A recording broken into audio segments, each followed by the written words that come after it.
बिस्मिल्लाहिर्रहमानिर्रहीम। नाज़रीन अस्सलाम वालेकुम। मैं हूं आपका मेज़बान साबिर शाकिर वफाकी दारुल हुकूमत इस्लामाबाद से कुछ ताज़ा तरीन बल्कि इंतहाई अहम मालूमात के साथ आपके लिए हाजिर खिदमत हैं। पिछला व्लॉग ज़रूर सुन लीजिएगा क्योंकि ये जो गुफ्तगू है मौजूदा ये पिछली गुफ्तगू से जुड़ी हुई है। पिछले व्लॉग में मैंने आपको जेल के अंदर जो ट्रायल हुआ साइफर केस का वो मैंने आपको बताया था। अब मज़ीद कुछ अहम मालूमात हैं और उन अहम मालूमात की रोशनी में आपके साथ गुफ्तगू करते हैं क्योंकि मैंने चेक किया कि आज कौन कौन से वकला अंदर गए थे, फैमिली मेंबर्स कौन से गए थे, जर्नलिस्ट जो कौन गए। तो मालूम हुआ कि जो पिछली दफ़ा, क्योंकि मेरा ख्याल था कि जो पिछली दफ़ा जर्नलिस्ट गए हैं वही इस दफ़ा भी उन्हीं की लिस्ट आगे गई होगी और वही अंदर जाएंगे। लेकिन पता चला कि जिसको भी चेक किया तो वो कहें, उन्होंने बताया कि नहीं सर मुझे भी नहीं जाने दिया और मुझे भी नहीं जाने दिया और मुझे भी नहीं जाने दिया। उसमें एहतशाम अब्बासी साहब नहीं जा सके बल्कि उनको तो अपनी नौकरी से हाथ धोना पड़ा क्योंकि वो पिछली हेयरिंग पे गए और उन्होंने जिस तरीके से अंदर का मंजर पेश किया और इमरान खान साहब जिस तरीके से कॉन्फिडेंस के साथ वो गुफ्तगू कर रहे थे और कोर्ट रूम में दाखिल हुए थे, तो वो जो मंजर पेश किया वो मंजर एहतशाम अब्बासी को ले डूबा और नौकरी से भी हाथ धोने पड़े। अब उन्होंने यूट्यूब चैनल स्टार्ट कर दिया है तो मैं कहता हूं कि बहुत अच्छी बात है, ये काम करना चाहिए और इंडिपेंडेंटली काम करना चाहिए। नंबर वन एहतशाम अब्बासी, साकिब बशीर साहब नहीं गए, उनको भी हाथ धोने पड़े और अपनी प्रोफेशनल जिम्मेदारियों से उनको भी नहीं जाने दिया गया। बाबर मलिक ARY के वो भी नहीं जा सके। तो मैंने चेक किया कि आखिर मसला क्या है, तो पता चला जी कि अंदर जाके जो भी बोलता है वो अगली दफा लिस्ट में उसका नाम खत्म और उसको कहा जाता है कि छुट्टी करें। और ये सब कुछ हुआ। इवन ऑनरेबल जज हैं हमारे जुल्करनैन साहब, अबुल हसनात मोहम्मद जुल्करनैन, उनके कहने में भी, उनकी रिकमेंडेशन में भी साहबियों को उन्होंने भी कुछ रिकमेंड किए थे, नाम नहीं जाने दिया। उनको भी कहा गया कि नहीं जी ये आपका काम नहीं है, ये हमारा काम है, हम जिसे चाहेंगे वो आएगा और जिसे चाहेंगे वो नहीं आएगा। बहरहाल ये हुआ। और फिर जो वकला से मेरी बात हुई कि अंदर का आज मंजरनामा क्या था, क्योंकि आज कोई गुफ्तगू सामने नहीं आई इमरान खान साहब की, शाह महमूद कुरैशी साहब की, और मीडिया के साथ इंटरेक्शन हुआ या नहीं हुआ, क्या हुआ। कुछ फैमिली मेंबर्स से उनसे पता किया, वकला से पता किया, तो वकला ने जो मुझे अंदर का मंजरनामा पेश किया वो बहुत ही अलार्मिंग था। वो ऐसे लगा कि जैसे कोई बदनामे ज़माना जेल होती है ग्वांतानामो बे की, उस तरह का कोई सीन था अंदर। या फिर जिस तरीके से मुर्सी को, सदर मुर्सी जो हैं मिस्र के मरहूम, उनको लाया जाता था, वो वाला सीन। फिर मुझे सदर सद्दाम याद आ गए, उनको पिंजरे में लाया जाता था। फिर मुझे सदर हुस्नी मुबारक याद आ गए। तो इस तरीके से जो एक पॉलिटिकल विक्टिमाइजेशन और खौफ व हरास की फिजा कायम की जाती है, वो चीज़ें जो हैं वो सारी की सारी गूंजने लगी। तो पता चला कि वो अंदर का जो आज का मामला था वो बहुत ही बिल्कुल मुख्तलिफ था।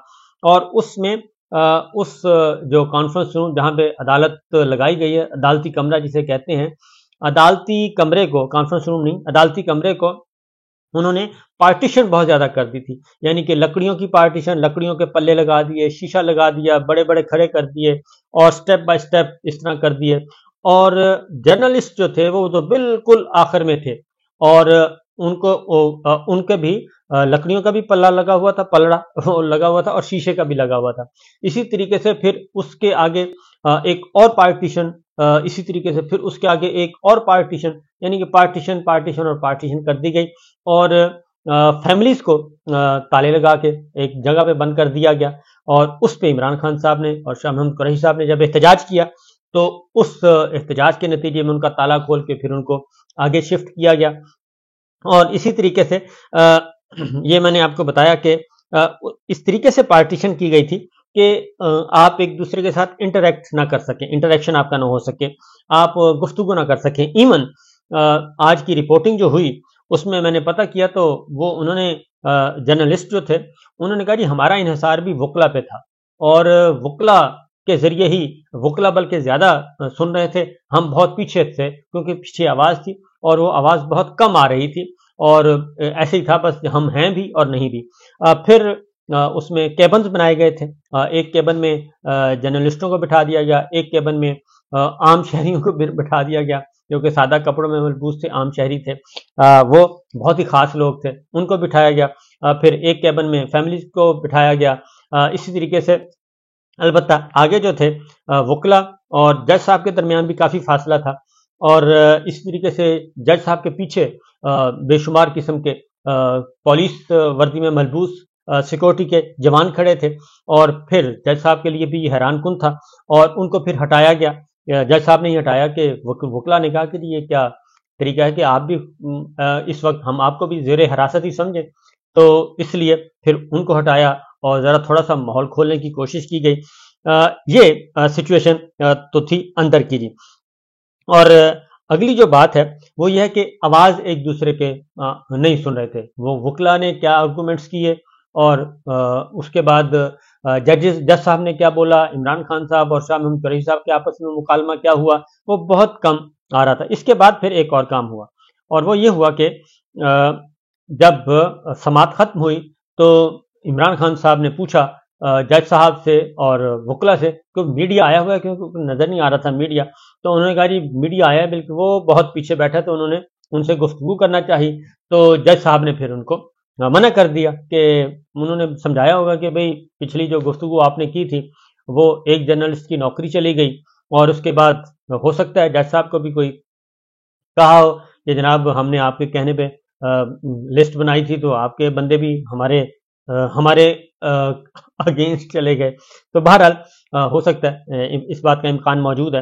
تو بہرحال سچویشن کو اسی نوعیت کی تھی، لیکن نہیں ہونے دیا گیا میڈیا کے ساتھ انٹریکشن۔ پھر جج صاحب نے منع کیا خان صاحب کو، خان صاحب نے ظاہر ہے اس کے بعد پھر بات نہیں کی۔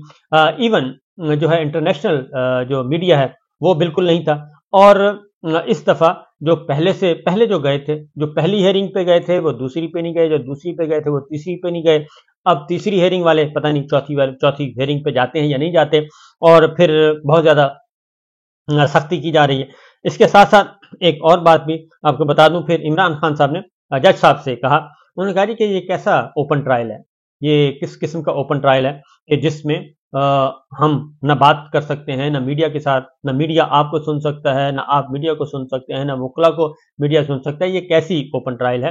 یہ سارے کا سارا اسلام آباد ہائی کورٹ کے آرڈر کے برعکس ہو رہا ہے۔ بہرحال یہ تو چیزیں چلتی ہیں جی۔ تو ایک تو میں نے آپ کو یہ بتانا تھا کہ یہ اوپن ٹرائل بالکل نہیں ہے، اس کو اوپن ٹرائل ہرگز نہ سمجھا جائے، اور اس کو وہی جیل ٹرائل ہی سمجھا جائے تو زیادہ بہتر ہے۔ اس سے زیادہ ہو نہیں سکتا، کیونکہ اب یہ چیزیں جو ہیں وہ آگے ہو سکتا ہے اس کو چیلنج کر دیا جائے، اس سٹائل کو جو جس طریقے سے ٹرائل کیا جا رہا ہے۔ اس کے بعد ملاقات ہوتی ہے شیر افضل مروت صاحب کی عمران خان صاحب سے، اور اس ملاقات میں کافی خبریں ہیں، اور شیر افضل مروت صاحب نے باہر آ کے جو گفتگو کی، اس کے مطابق عمران خان صاحب سے لیگل ٹیم کی جو ملاقات ہوئی اس میں شیر افضل صاحب بھی شامل تھے، اور انہوں نے یہ بتایا کہ عمران خان صاحب ہائی اسپرٹ میں، ان کے حوصلے بلند ہیں، اور ان کا کہنا ہے کہ جناب بالکل بے فکر رہیں اور پارٹی کو متحرک کریں، لوگوں کو موبلائز کریں، اور لوگوں کو میرا پیغام پہنچاتے رہیں کہ میں ڈٹا ہوا ہوں، پاکستان کے عوام کی جو صبر کا پھل ہے وہ ملنے والا ہے، محنت جو کی ہے، جو مسائل برداشت کیے ہیں وہ ٹلنے والے ہیں، اور انتخابات کی تیاری کریں۔ 8 فروری کو بلے پر نشان لگانا ہے، بس اس بات کی تیاری کریں اور چیزوں کو چھوڑ دیں۔ اور اس کے بعد عمران خان صاحب نے قانونی معاملات پر بہت زیادہ خفگی کا اظہار کیا، اور انہوں نے کہا کہ جو کچھ ہو رہا ہے یہ درست نہیں ہے، عدالتی کارروائی سست روی کا شکار ہے، اور خیبر پختونخوا کی عوام کا انہوں نے بہت شکریہ ادا کیا، اور پھر انہوں نے کہا کہ ووٹ اس کو ملنا چاہیے جس کا حق ہے۔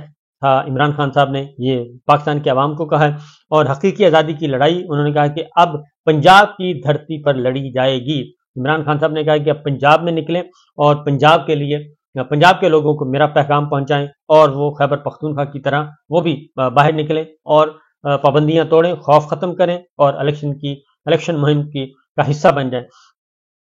اس کے بعد انہوں نے بتایا کہ جی عمران خان صاحب نے کہا کہ جی کنونشنز کو پرامن رکھا جائے، اور 1 ہفتے کے اندر پنجاب میں ورکرز کنونشن منعقد کیے جائیں، کراچی میں بھی جلسہ منعقد کیا جائے۔ یہ بھی عمران خان صاحب نے کہا کہ کراچی کو بھی ذرا متحرک کریں اور وہاں پہ بھی لوگوں کو بتائیں، اور عمران خان صاحب نے یہ بھی کہا کہ جی عدالت ایک شخص کو ریلیف پر ریلیف دے رہی ہے اور ہمارے مقدمے نہیں لگ رہے۔ شکاگو میں آرمی چیف کے خلاف اوورسیز کے احتجاجی پروگرام کو سابق چیئرمین عمران خان صاحب نے منع کر دیا، اور انہوں نے کہا کہ आर्मी चीफ के खिलाफ किसी किस्म का कोई एहतजाज नहीं करना किसी भी सूरत में। अमेरिका के दौरे पर हैं, वो चीफ ऑफ आर्मी स्टाफ और पाकिस्तान की फौज के चीफ हैं, इसलिए ऐसा कुछ नहीं करना, लिहाजा ये इन्होंने मना किया जी। और इमरान खान साहब ने कहा है कि कोई भी सरकारी वफद हो, इनके खिलाफ बैरून मुल्क एहतजाज दुरुस्त नहीं है। ये उनको एक पॉलिसी बयान दिया उन्होंने कि बाहर पाकिस्तान का वफद कहीं भी जाए उनके खिलाफ कोई एहतजाज नहीं करेंगे, फोकस करें इलेक्शन और सिर्फ इलेक्शन को। और बाकी एक और बात उन्होंने एक बार फिर कही है, पैगाम दिया कि कोई डील नहीं हो रही, मैं किसी किस्म की कोई डील नहीं करूंगा, सवाल ही पैदा नहीं होता कि ऐसा कुछ हो जाए। मेरे खिलाफ 7 मुकदमात, तो उन्होंने कहा कि हमने डील करनी होती तो 3 दिन में 7 मुकदमात मेरे खिलाफ दर्ज ना होते। और जुमेरात को उन्होंने लाहौर में कन्वेंशन करने की हिदायत कर दी है इसी हफ्ते, लिहाजा ये एक इम्पॉर्टेंट सिलसिला चल पड़ा है जी। और ये एक डेवलपमेंट हुई है साहिवाल से। शेर अफजल मरवा साहब ने बताया कि साहिवाल से सियासी शख्सियात की पीटीआई में शमूलियत हुई है। इसी तरीके से लाहौर में पंजाब की अहम शख्सियात लाहौर में बहुत जल्द प्रेस कॉन्फ्रेंस में पाकिस्तान तहरीक इंसाफ में शमूलियत का ऐलान करेंगी। और लोग मजाक उड़ाते थे कि कन्वेंशन कैसे करोगे, शेर अफजल मरवत ने कहा, और लेकिन हमने 15 दिन के अंदर अंदर लोगों को उठा दिया है, लोग जाग चुके हैं और खैबर पख्तूनख्वा के अवाम सड़कों पर मौजूद हैं। पंजाब में कन्वेंशन उन्होंने कहा जी इमरान खान साहब की हिदायत के मुताबिक होगा और सिर्फ 15 दिन में पंजाब जो है वो खैबर पख्तूनख्वा के से भी ज्यादा गहरे और ज्यादा वलवले के साथ उन्होंने कहा जी उठेगा। एक तो ये सिचुएशन होगी और ये काम हुआ है। शेर अफजल मरवा साहब ने ये सारी सूरत हाल से आगाह किया है पाकिस्तान तहरीक इंसाफ। अब आते हैं जी एक और काम, पाकिस्तान तहरीक इंसाफ की एक इजलास हुआ और इजलास के बाद एक स्टेटमेंट तर्जुमान तहरीक इंसाफ ने जारी की है, क्योंकि नवाज शरीफ साहब को बरी कर दिया गया है आखिरी मुकदमे में भी, अल अजीजिया रेफरेंस में भी सिर्फ 7 मिनट में बरी कर दिया गया। और उसमें उन्होंने कहा है कि इमरान पाकिस्तान तहरीक इंसाफ की तरफ से कि मुल्क की तारीख में करप्शन के सबसे बड़े मुकदमे में अदालतों से सजा याफ्ता मुजरम की लंदन प्लान के तहत अल अजीजिया केस में बर्रियत जो है, उन्होंने कहा कि जाती उम्रा के मुजरम भगोड़े की अदालत से बरियत को इंसाफ के ताबूत में आखिरी कील करार दे दिया है। बदनाम जमाना लंदन प्लान के तहत रियासती पनाह में वतन वापस लाए जाने वाले भगोड़े ने अपनी इज्जत गिरवी रखकर बरियत हासिल की और मुजरम की बरियत हासिल के एहतसाब के चेहरे पर स्याह धब्बा और इंसाफ के बहिमाना कत्ल में शरीक किरदारों के लिए ताअबद जिल्लत और हजीमत की वजह है। और इमरान खान जी उन्होंने कहा कि जी चेयरमैन नैब पे बहुत ज्यादा तनकीद की है। उन्होंने कहा कि चेयरमैन नैब जो है वो रियासती इदारे को गैर आइनी और गैर कानूनी कुव्वतों के मजमूम सियासी मनसूबों का बोझ उठाने वाले टट्टू में तब्दील कर दिया है। चोर टब्बर की लूट मार की तरह आज भी एक हकीकत है जिसको झुठलाना चोरों के बस में नहीं है, न इन्हें लाने वालों के बस में होगा। और मुजरम के मुकदमे की हकीकत में कोई तब्दीली वाक़ई नहीं हुई, मगर मुद्दई चोरों के सरपरस्तों के काबू में आकर मुकदमे से भाग गए हैं और कौम की चोरी शुदा दौलत और उनसे खरीदी गई महंगी जायदादें मौजूद हैं, मगर चोरों का यह टब्बर आज भी रसीदें पेश करने में नाकाम है। और लंदन प्लान की नहुसत छटेगी तो ये मुजरम फिर से कानून की गिरफ्त में लाए जाएंगे। अपना मुंह काला करके जिन्होंने इस बेशरम लाडले को गुस्ल देने की कोशिश की है वो इसे मैदान में खड़ा करके इसे इंतखाबात से लड़ने की हिम्मत भी अता करें। इस बर्रियत का जवाब अवाम इंशाल्लाह 8 फरवरी 2024 को अपने वोट की पर्ची के जरिए देंगे और कौम का लूटा पैसा जल्द या बदेर चोरों के इस टब्बर की तजूरे से निकलवाया जाएगा। ये है पाकिस्तान तहरीक इंसाफ का एलामिया जी, जो कि उन्होंने बर्रियत पे जारी किया है, लाडले की बर्रियत पे। तो सिचुएशन इसी तरीके से आगे बढ़ रही है, मामला आगे बढ़ रहे हैं, डेवलपमेंट हो रही हैं, लेकिन नजरें हैं वाशिंगटन पर। पाकिस्तान आर्मी चीफ आसिम मुनीर साहब का दौरा अमरीका, वहां से क्या बरामद होता है वही सब कुछ होगा। इजाजत दीजिए, अल्लाह हाफिज।